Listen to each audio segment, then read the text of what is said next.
Hello and welcome again. This is Ms. Dean, and we're talking about blueprints, and we're going to talk about non-destructive testing symbols. Non-destructive testing, or NDT symbols, are used to show what type of non-destructive test may be needed to perform on the weld after the weld. Come on, buddy.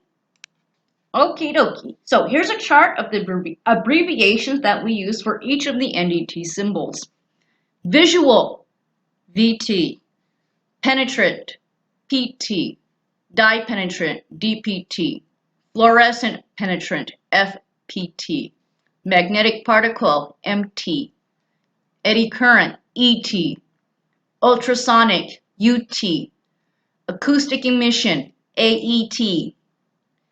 Leak, LT. Proof, PRT. Radiographic, RT.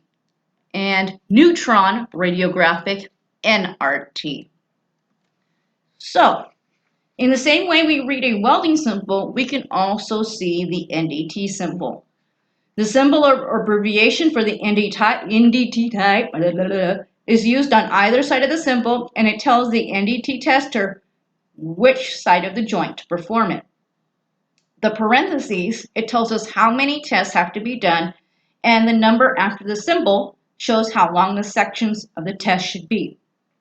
Of course, any notes are going to be put into the tail. So, this is how the NDT symbol itself is applied. As we can see, visual to the arrow side, penetrant to the arrow side, magnetic particle to both sides, or UT to either side. Whew, we're getting there, guys, we're getting there. Okay, so this is how the NDT symbol is combined. The line that is closest to the arrow is the action that is performed first. For example, shows on the arrow side there to be a groove weld. Okay? On the other side, do a visual examination and then do an x-ray of the area. In some cases, like the top, we can see that there's length. Pretty good, right? But when we look below, we can see here that the symbol itself does not have a number for the length of the section to be tested. We can see here, right? So this gives me a length, 4 inches. We have some of these funky things here, right? What is it? Well, the arrow was changed, and sometimes it shows the area and length where the test should be done. And the parenthesis shows us how many tests. So when we see here, how many, okay, how many? Now we can also do this instead of length. When we have a weld, they can show us in this way too. Okay. So here's how the symbols will look when they're combined with a welding symbol. Okay. The line that's closest to the arrow is performed first, and then the NDT is performed. So we can see double V groove, PT on both sides. We can see that, what's this one? Guys get it? Double single bevel, dye penetrant on the other side. Actually, no, double single bevel and, or I should say, single bevel and a fillet, sorry.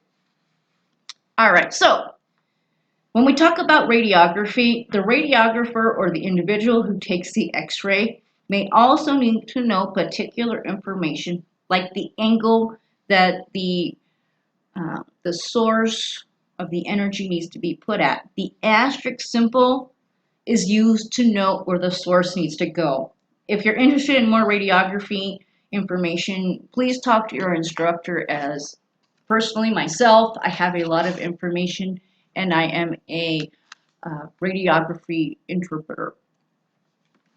Okie dokie. So these are practice symbols for you to work on.